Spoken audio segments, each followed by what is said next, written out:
From Bravery Media, this is Thought Feeder. Welcome. My name is Joel Goodman. With me, as always, is the insurmountable John Steven Stansel. And we are extremely excited to have Nikki Massaro Kauffman, who is an old higher ed friend of mine and JS's from conference circles, among other things, on to talk with us today about conferences, because it's the fall conference season here in the U.S. And people are getting back out there. So Nikki, welcome. In person again. It's great to see you in person again. Yeah, it's great to be here, and it'll be even better to be physically in person again. We want to talk about all kinds of stuff, but maybe first, give our listeners a little bit of insight into who you are, what you've been doing in higher ed for the last at least as long as I've been in higher ed. So it's been a while, and what sorts of things are exciting you about our community these days. Sure. So yeah, I'm Nikki Massaro Kauffman. I go by the Twitter handle Nikki MK. I was fortunate enough to get that before all the other posers tried to take it. I work as a programmer analyst for Penn State University, and I've been in higher ed for going on 18 years now, 19 years, going on 19 years. And so old friend is true. But yeah, I've kind of bounced around a couple of different areas between usability/accessibility, technical training, and multimedia, educational multimedia, because I've been on the online learning side for a number of years. So I'm a bit different of a character amongst the high ed people. But so for the last little bit, you've been president of HighEdWeb, correct? Yeah.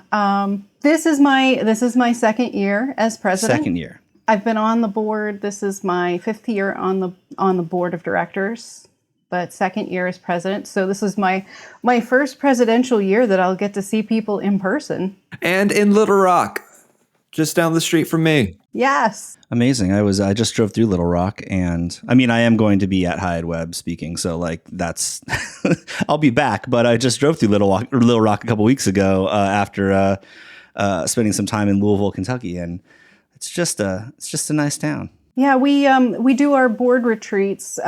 Since I've started on as president, we've been doing our board retreats at where the conference will be hosted the following year, so that the board gets a sense of where the conference will be held. And so I've gotten to go back to Little Rock last year, and it was really a great time. I think that attendees are going to enjoy the location. Speaking as someone from the Little Rock area, it is a hidden gem. I don't think a lot of people know about. There's a lot of just cool little restaurants and a nice little downtown scene that I think gets overlooked. But it's a lot of fun.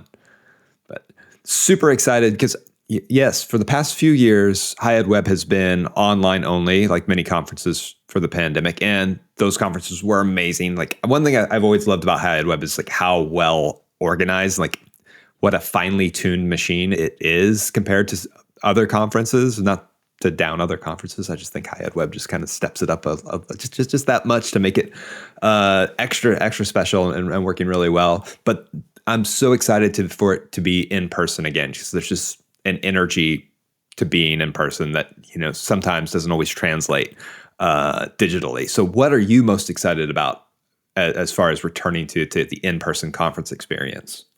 So I think, mentioning that energy that comes from our community, it's a really unique community in that we have stayed in touch outside of the face-to-face events, that we're on social with each other. We have a HighEdWeb Slack space that our members use to communicate throughout the year. So we really feel like we know each other a lot better than just colleagues who meet once a year. We feel like we're coming home to long lost friends. And so I'm really eager to see all these old friends, to make some new friends. And some of these people have shaped my career. And I think a lot of what happens in a conference is what happens in between sessions, and the conversations that you have with people, whether it's, sitting in a hallway, just checking your email, or whether you're going to dinner on your own with a group of people you just met. I feel like it's a transformative experience. Oh, for sure. Definitely. I will be the first to attest that, because I think, was it 2014 when HighEdWeb was in Portland? It was my first national HighEdWeb. I'd been to a regional before, and I was working as a one-person communications team doing social, digital, doing graphic design for pamphlets and all of this stuff. And I remember going to that conference and going, you know what?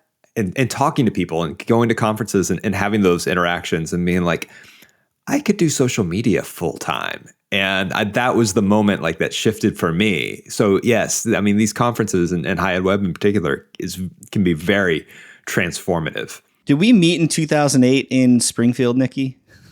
We did, actually. That was my first HighEdWeb. Me too. But yeah, it's like it's as a sampler of all of the digital professions in higher ed. And so from being there, I got the opportunity to try them on and see how they fit and see where you can cross silos of the different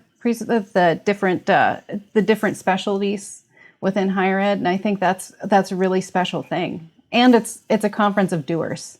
So you're really talking to the people who are on the ground. Definitely. And I think along with that, the thing that makes these conferences, I guess, like obviously professional development, right? Like it's the thing that we all go for is the content, and the fact that you have so many people that are, in the trenches, so to speak, executing on all of this work, and then having them come and speak about it is what really gives, I think, HighEdWeb in particular, because, it's not just a bunch of vendors talking or whatever. You're getting the people that are really experiencing, giving case studies, giving their own insights, giving a whole lot of their intelligence and smarts and everything they've learned and things that they've tried to this community and kind of developing it. And so part of the struggle I know every year is one, whittling down the conference proposals that you get from the community, but then also it's getting new voices and fresh voices involved in the content that the conference puts out. And JS and I, over the years, and I'm sure you, Nikki, have heard how difficult it is for some people to just put themselves out there and start working on a talk or start pitching something to conferences. And so we wanted to kind of take a step back with this, because we know there's details and details of running a conference. But what do you think for HighEdWeb anyways, what's the process like for someone pitching a talk to come to either a regional or the national event?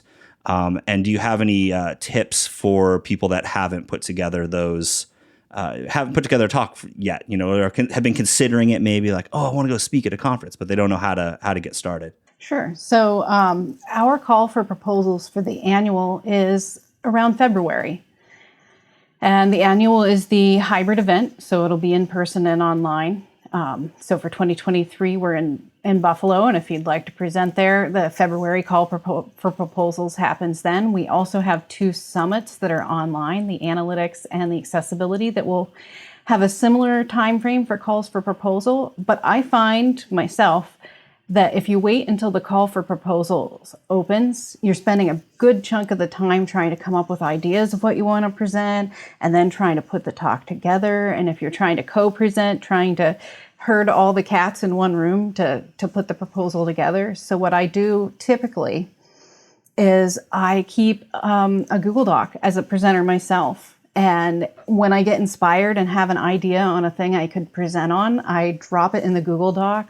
I make sure I put a bunch of bullet points of what I was thinking, because I have done things where I just put a catchy or a funny title in and then forget what it was that I was thinking. But I think sometimes I'm most inspired about what talk I want to give in the actual event. So I'll be at HighEdWeb 2022 and have a million 2023 ideas, because I watch other presenters and get ideas from them. And I know that I was sitting in Joel's session at PSE-Web, and I must have written down 2 or 3 talks from just listening. So yeah, I think it's good to keep a document of what you really want to speak about. One of the tricks that I have once you get that first one out there, so like PSE-Web, right? The talk that I'm doing at HighEdWeb this year is closely related, but like the PSE-Web talk was big. It was a lot, and it went for a long time. And so this is what I pitched to HighEdWeb is a lot more focused. It's more compact. It's more targeted at I think some tactical questions that keep coming up within our institutions around, how do we do personalization on the web? How do we do all this stuff? And really like, one of the approaches I have to jotting those things down, because I do the same thing. I'll jot down ideas as I go along, or I'll ask our producer Carl here to jot down things for me as he sees me write stuff, which is also helpful. But one of those things is I'll take a wider talk and say like, okay, how can I break this out to really apply to the audience that I'm talking to, or that's going to be at this next conference that I want to go to, and take it down simple. And I think for me personally, I've struggled over the years with putting together conference talks that I think will get accepted, mostly because I'm hesitant to go too basic or too simple. And so I want to talk about something that's big and inspiring and all this kind of stuff. But a lot of times the talks that get selected and the talks that end up having the biggest impact are ones that really just break down, a more I guess like digestible chunk of strategy or insight or tactics and explain like how someone else has done it, and then just leave room for Q&A. And so I think that's, at least in my mind, that's a good kind of entryway into pitching a talk is don't be afraid to go simple with what you want to pitch, because that's the stuff people, that's kind of like lowest common denominator for folks that can access that content. And I think it's so true because, one, there's so many things that we do every day that we take for granted and just think everybody knows. And there Definitely. are people out there who that's just revelatory information for. So sharing that knowledge of just the basics, I think is really important. And another thing I do when come about presentation topics, sometimes I think about things I want to learn. And by submitting a presentation on that topic, and if it gets accepted, it's like, oh, I better learn all about that now because I'm going to be presenting on it. So it kind of lights a fire under me. I think I did that presentation on Giphy right as I was launching the University of Central Arkansas Giphy account. I submitted the presentation on it and like had, a 6-month window to actually learn it and figure it out before building the presentation on it. So that's another thing. It's like, think about the things you're doing right now. And it can help you in other ways. Yeah, I'm actually co-presenting a workshop with Jackie Vetrano and Paul Gilzo, two other seasoned HighEdWeb presenters. We thought it would be great to help the presenter pipeline by offering a workshop on presentation skills. And one of the things we're talking about in the workshop is how to come up with ideas. And so one of the things, some of the prompts that I have include things like, you can present on a mistake you made. You don't have to be the expert. You can present on a question about how something big like a pandemic is going to affect the future of our profession. Or, if you're not sure you want to go it alone, and honestly, I still love to co-present because you're not sitting there awkwardly in front with people and waiting as they file in. You can kind of have a natural banter going. And so sometimes I'll find something I worked on with somebody else. Or one year I talked to somebody who's really great with maps and thought, well, I know accessibility, he knows maps. Let's do something on how to make maps accessible. Just to mix and match and have something that was different. And for those people who are just starting out and wanting to present or have done it for a while and don't want to just get in front of a crowd of people, there's poster sessions as well where you can create your poster and presentation and have that banter one-on-one as people come up and you can interact with them. So that's another great way to start presenting. But one thing I constantly hear, and being a former theater major, I don't understand this at all, but I do understand. Like people do get stage fright, and they say like, oh, they have some anxiety about getting up in front of a crowded room and presenting. What would you suggest for people wanting to get over that anxiety a little bit and perform well presenting at conferences? I really have never gotten over the anxiety, and I've been doing this for a long, long, long time. And I think that you have to understand that anxiety is when you care about something that you're doing. And it's also when you're pushing yourself outside of your comfort zone and growing. It's kind of like exercise for your soul. It's going to feel uncomfortable. But if the best things I've ever done, the best jobs I've taken, the best presentations I ever have given, they're the ones where I feel most anxious. And so I think you can use it. I also think that if you're feeling uncomfortable, I sometimes have a relaxing or an energizing playlist just sort of running in the room while I'm waiting and as people file in. I really love music, can't play any of it, but I love it. And so having music in the background just sort of gets me, to focus on something other than my own nervousness. That's wonderful advice. And another thing I want to say about how wonderful that I like about HighEdWeb, because as I mentioned, I don't get anxiety about speaking in front of a giant crowd of people, but I get a ton of anxiety speaking to people one-on-one. So it's like after the presentation, like all, the interactions, that's what makes me nervous. But HighEdWeb has these wonderful little decals to put on your name tag, like, please approach me, please leave me some quiet time, or maybe you can flip your card around. So that's a really nice touch, I think, that makes HighEdWeb extra special, those little details. So I've definitely gone through this, Nikki, where I have submitted a talk and that I think is really, really good. And I'm really excited. One of those ones where it's not simple and it's a big talk that I really want to talk about. And then I get denied. It doesn't get chosen. And it's not that discouraging to me. Like it's more like, ugh, they don't get it, but that's fine.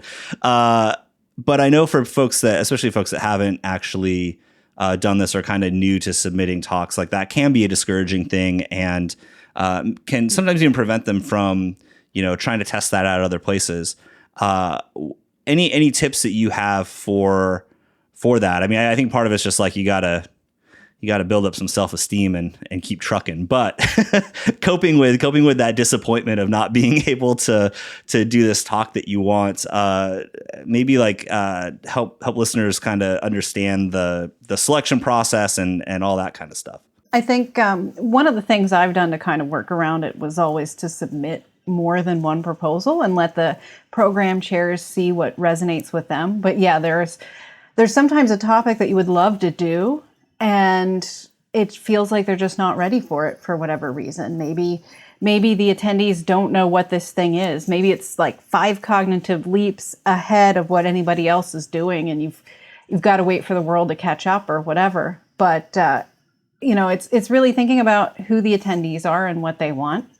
And it might be going back and resubmitting, or, a lot of times presenting is really about marketing your ideas. And so if they're not ready to hear that big idea, you might have to sell the little ideas that get to the big idea. And that happened with me.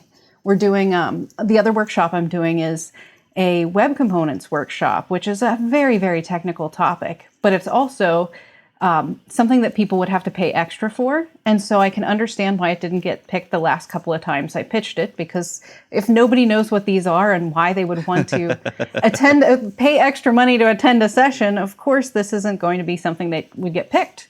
So I backed up a bit and I did a lightning talk that was to a broader audience. Even though it was a programming topic, I made it relatable and explained how web components are great for consistent branding across a siloed institution, and why it's better from a scalability standpoint. And I, in these 10-minute talks and in showing some of the components that I've done and presenting little bits of these things, I'm finally able to get that workshop approved. But I also then reconfigured it to university audiences. And so we're going to look at a couple different siloed university sites and how you can use components across all of them so that you're sharing the same bits of technology. So I took it and made it even more higher ed specific. And I basically spent a few years selling people the idea. And I can relate. I mean, the talk that I had selected this year for HighEdWeb, which is now a miniature version of a larger talk that I gave at PSU Web, was it's a riff on what I had proposed last year and didn't get selected. And so I just modified it. I mean, my trick was I added some buzzwords into it because I know that like everyone on campuses these days are dealing with leadership that wants personalization and all this stuff on their websites. And my question is like, one, how can you do that and not be creepy? Two, do our students actually shop for degrees like they do for kitchen appliances on Amazon? And three, how can you use personalization in a way that's actually caring about your users and not just exploitative of them? And so like kind of framing this talk about hospitality and hospitable design that I've been floating around online for the last couple of years, I think really helped sell that home. So it's kind of a pick yourself up, dust yourself off, reconfigure, kind of tweak that description, tweak that talk a little bit. And like you said, I love the idea of just like selling it, because I think I did that without really realizing it for the last 2 years. And it works. You start floating the ideas and people want to hear it. Yeah, I really think that sometimes that is what you have to do. And in the end, you get a stronger, better product. I've completely reworked the original workshop that I've offered in other places to make it very specific to our audience. And I'm really happy with the end product. So I would definitely not get disappointed. And I would definitely think about how you can still do topics that you enjoy. And if you do submit more than one, make sure they're topics that you really do want to do, because you will eventually have to do them. It might not be the one that you love the most, your favorite child, but make sure it is a child you want to be responsible for and feed. That's happened to me a couple times where it's like I submitted 2 or 3 things, and the one that like I was just like, okay, I'll do this as a lark, let's see, and that's the one that gets selected as opposed to the one that I really wanted to do. But still, I mean, there's still value in it, and you take the time to learn it. And two, I think an important thing to remember is if your presentation doesn't get accepted, it's not a statement about you or the quality of your work. It could be a number of other things. I've been on selection committees where it's like, okay, well, we've got 5 different people with very similar topics. We can only pick one, and it's really, really close of how we decide that or how it fits into the program. And if it doesn't get accepted, there's nothing that says you can't resubmit next year or submit to a different conference, where I've had things that have been rejected from one conference and then accepted into another. Definitely. So it's good to just go ahead and submit. Oh, that one's really fun when you have different ones accepted at different conferences, and now you feel like you have extra workload. And you might customize them for each location, but it's still a lot less work if you can repurpose some old material. But there is no rhyme or reason. What I found with that too, Nikki, is I'm better when I give a talk a few times. So once I hit the second or the third, or there was one time I did a talk 4 times, like I'm good. Like I know exactly what I'm saying. I've like polished it. It's smooth. I'm not like, for me, that actually starts to reduce that anxiety that we talked about earlier, because I know the material. I've already talked about it. I know where, I know what jokes are going to land. I know what points are going to be interesting for people and what to expand on. And it just helps you kind of refine what's there. So I think like conferences generally don't like to hear this, but like it's okay to use other places as kind of a practice session for your talk if that's something you can do. I mean, even if it's local, even if it's not a conference, even if it's just like, giving a talk to a group of students at the institution you work at or something like that, it helps you kind of. Or your coworkers, so that they have, especially your boss, if they know what it is that you do. This might be the first time they actually really understand that you know your stuff, because you're not normally presenting it in a very formal way. But yeah, I think the other challenge is after you've done these a few years, you think, oh, they already know this thing. And so you're obviously not going to give the exact same talk to the same audience. But I've learned that not everybody attended my every session in all the previous years. So it's okay to reuse a few of your old slides or old analogies to help bring everybody who's new to your sessions up to speed. And I think you hit on a good point there about your boss seeing it and accepting you as an expert because you're presenting. I think in higher ed, this is super important because faculty live by publish or perish. They're going out and writing papers and publishing and going to presentations. And that's what their tenure is based upon, how often they do that. And for those of us in staff roles, I think it's just as important. And you need to go back to your campus and brag on yourself, write up, I'll never forget like working in the Marcom office at a university and a professor sending us a press release he wrote up about going on a podcast that probably had like 5 listeners. And I'm thinking, I've been on 5 podcasts. I have a podcast. Like, and this is going on the university homepage and, the president's seeing it. Like, why am I not doing this for myself? So when I go into those meetings, it's like, okay, I'm publishing too. So what was everybody's first conference talk? What was the first presentation you gave and what conference was it at? I think the first ever that I did, I think it was at HighEdWeb. I think it was HighEdWeb Austin. So that was 2011. It was right before I moved to Austin. And I was in grad school and I was studying as in a semiotics class. So it was just a lot of Baudrillard and all kinds of stuff. And I decided, so I did a case study based on something that we had done internally, but my visual aids were just icons. So I just used icons from the Noun project and gave the talk. And it was really fun at the time and people liked it. If you go look at the slide deck on, SlideShare or Speaker Deck or whatever, like you have no idea what's going on because it's just a bunch of the semiotics definitely did fall down a little bit without the explanation. But I talked about, we'd done this, I'd built this kind of like pseudo web app social integration thing for basically some anti-melt efforts at the university I was working for. And we put together sort of a scavenger hunt contest sort of thing with like Facebook likes and different check-ins and things like that, and had some great art direction from our design director and everything else. And it was really fun. And so we definitely saw that it helped improve yield for enrollment marketing or enrollment management. And I decided to do a talk on it, and it was fun, and it was Austin, and then I moved to Austin, not because of that, but I moved to Austin shortly after. That would have been my next question. Now, so it's hard for me to try to figure out the origin story here, but part of that was because before I was ever in higher ed, I worked as a classroom teacher, and before I was a teacher, I was in my high school speech league. So I've been doing some form of presenting my entire life. My first actual conference was the Penn State Web Conference, which was a regional thing in 2007. I didn't even have to propose. Somebody was just looking for someone to present XSLT. And my first national was HighEdWeb. It was 2008 where we met.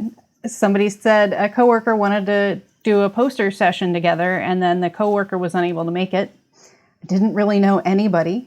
I was one of the first the people who were actually live tweeting sessions, and that's really how I got to know everybody. And same here. That year of that conference in particular, it was kind of pivotal because I had just started, or I was a year into it in my first university role, and I met everyone. I met Todd Sanders. I met you. I met Gilzo. I met everyone. There was the sushi run.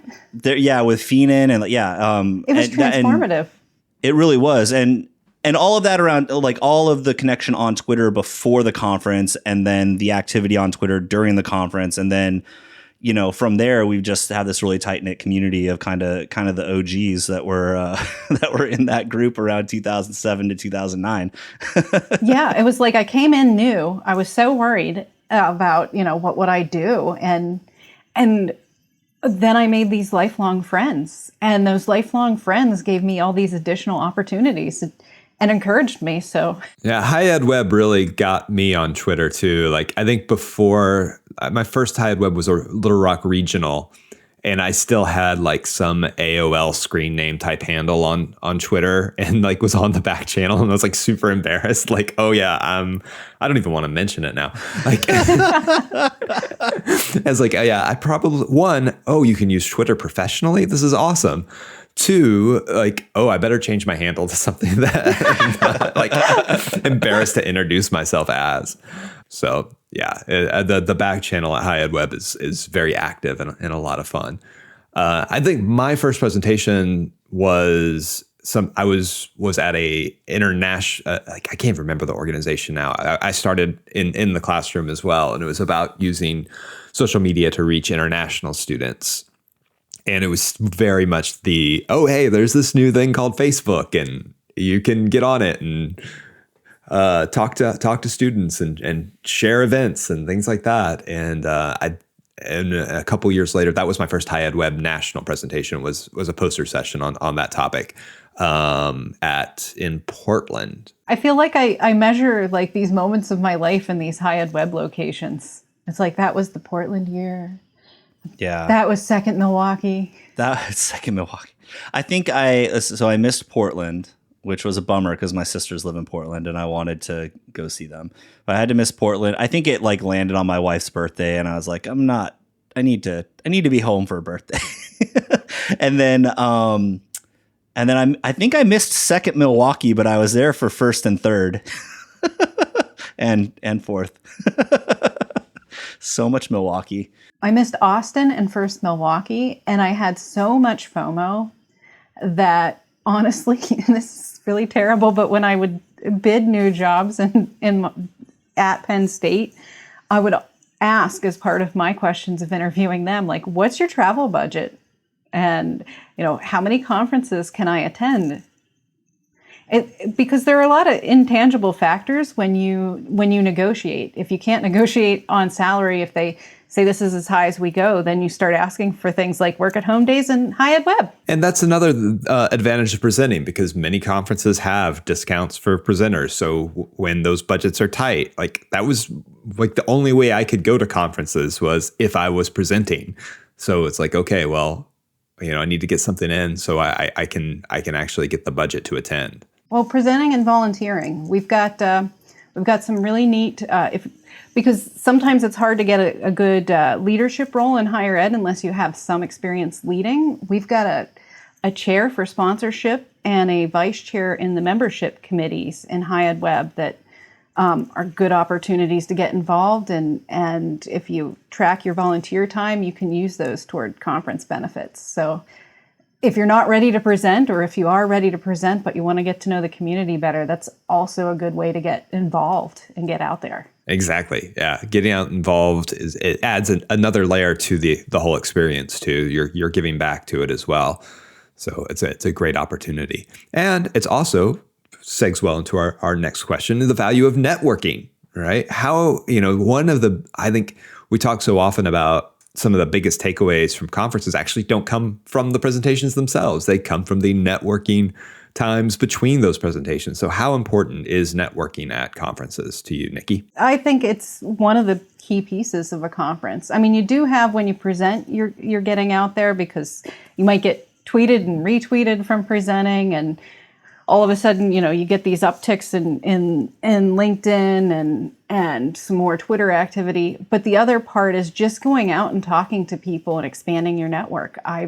We've had people in the community that have raised funds to replace somebody's stolen laptop. We've had people in the community that help find other positions for people whose departments have downsized. So the wider the network and the deeper connections you can make, the more opportunities you have for yourself. You might meet somebody on the vendor side of things that, in knowing them, you have a better understanding of what the product is and how you might manage that relationship if you are migrating to a different CMS. So it's a very valuable experience. I totally agree. And I think one of the special thing, well, I don't know, it's hard because like HighEdWeb was the first kind of conference community that I entered. it's more than just like professional relationships. You become friends with these people. I mean, we all know there, groups that are going to each other's weddings and, major life events and getting together, driving cross country to just, have cocktails or things like that. Or groups that get together and spend some time after the conference, just having a little mini vacation with friends. Like that's something that I think you don't see a lot, especially in like mega conferences, like mega corporate type of things. But also, like for me, it's that community are the ones that I know I can connect with or hang out with at other conferences when they're going to be there. So like HighEdWeb, Nikki was going to be there. Like, cool, I get to hang out with Nikki, or when Penn State Web was still a thing, or when it became Elements, like knowing that there was a significant chunk of folks from HighEdWeb that were going to be there. And that those friend groups kind of overlapped with the the Penn State regulars. Like those are kind of I think on a kind of soul feeding level are really, really great things to have. You have support beyond just the professional side. But then when you do need the professional stuff, you've got those deeper relationships to be able to lean on, and everyone does want to pitch in because you've spent the time getting to know them. And that's I think that's fairly unique at least in higher ed, and at least in HighEdWeb. I don't know how it happened, or how that happens, or if that happens at other higher ed conferences, but in kind of other sectors like enrollment management or student affairs and things like that. But I know for those of us in HighEdWeb, the conference and the general community, you kind of follow each other around when it comes to other events and other conferences, and that's super super valuable, I think. And I would say this from a higher ed social media manager's perspective.